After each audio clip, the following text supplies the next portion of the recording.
je vais me permettre de vous livrer trois réflexions à la suite de cette table ronde, mais je vais faire une remarque préalable. La remarque préalable, elle s'adresse à notre grand garçon, dont j'ai oublié le prénom. Thomas. Mon fils s'appelle Thomas. Et à la jeune fille, Élodie. Bon. Eh bien, quand vous regardez Thomas et Élodie, c'est ça ma remarque préalable. Vous savez pourquoi vous êtes là, et vous savez à quoi vous devez servir.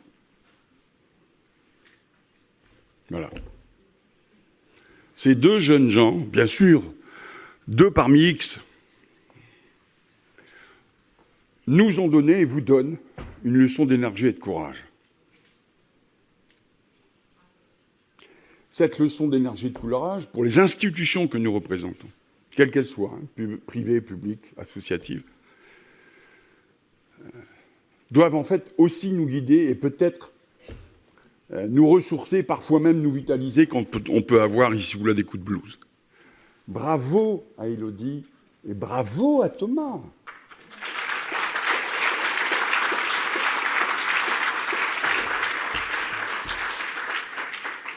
Sur la table ronde, il y a sans doute trois idées que je vais essayer de vous faire passer. La première, vous l'avez bien compris, hein, c'était fort bien conçu, je le dis pour les organisateurs, mais je le redirai en fin de journée.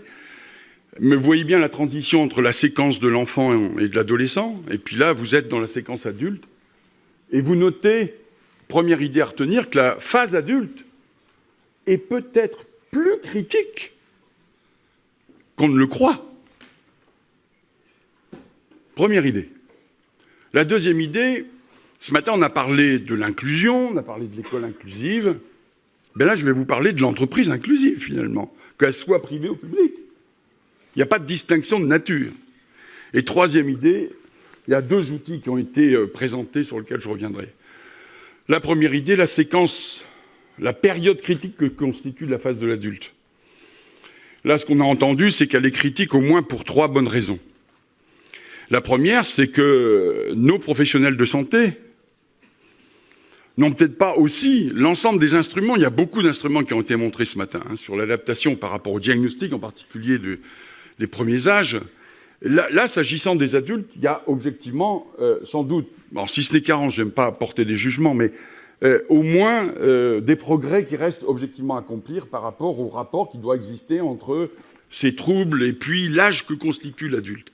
Le deuxième élément, et Élodie nous l'a dit à sa manière, mais Thomas aussi avec sa mobilette nous l'a dit à sa manière, l'âge adulte, c'est un âge particulier. On sort de l'adolescence, on est adulte, on veut être quoi ? On veut être autonome. Et donc, on ne veut pas forcément parler de son handicap.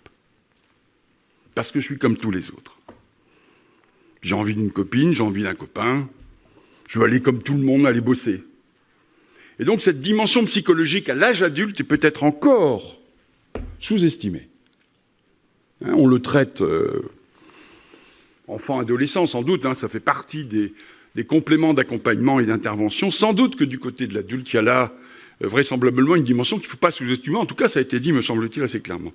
Puis le troisième élément, la troisième raison de cette période critique que constitue l'adulte, c'est évidemment l'insertion par l'emploi et de la manière dont ces jeunes gens et ces jeunes filles ont le droit d'accéder à un emploi.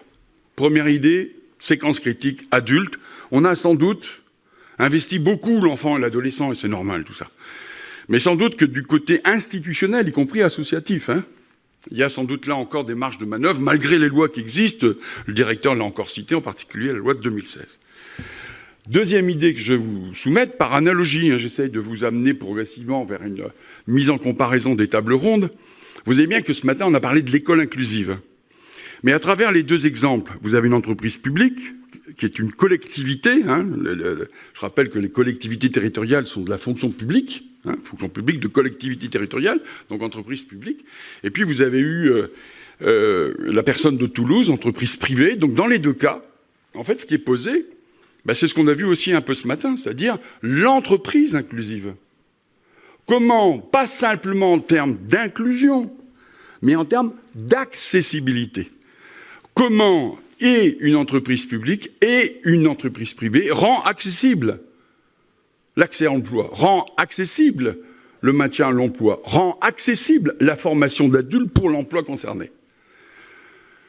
La troisième remarque que je vais vous livrer rapidement, c'est les deux outils qui ont été évoqués, qu'il s'agisse des prestations d'appui spécifiques pour les troubles cognitifs ou qu'il s'agisse du dispositif d'emploi accompagné, deux dispositifs qui se complètent, qui s'enrichissent. On le voit encore aujourd'hui avec les plateformes là, qui vont être dynamisées, et au-delà des textes réglementaires qui existent. Mais quand vous regardez ces deux dispositifs, je suis frappé de voir deux choses simples et qui ont sent encore un peu le fil rouge depuis cette début de matinée et aujourd'hui cet après-midi. En fait, on parle de collégialité. Moi, je traduis ça de pluridisciplinarité. Je parle de travail en équipe. Et puis, on a évoqué l'idée de co-construction avec la place et le rôle des familles, qui reste encore essentiel dans cette approche-là. Donc, vous voyez que, quels que soient les dispositifs, là, on a le pass en l'espèce, on a l'emploi accompagné. On voit bien que ce qui fait qualité de ces dispositifs, au-delà de leur pertinence et de leur existence réglementaire, c'est que finalement, on travaille ensemble. C'est encore une fois la dimension pluridimensionnelle et la dimension pluridisciplinaire qui transcendent un petit peu la pertinence et l'efficacité de ces dispositifs. Voilà ce que je pouvais vous dire rapidement sur cette table ronde.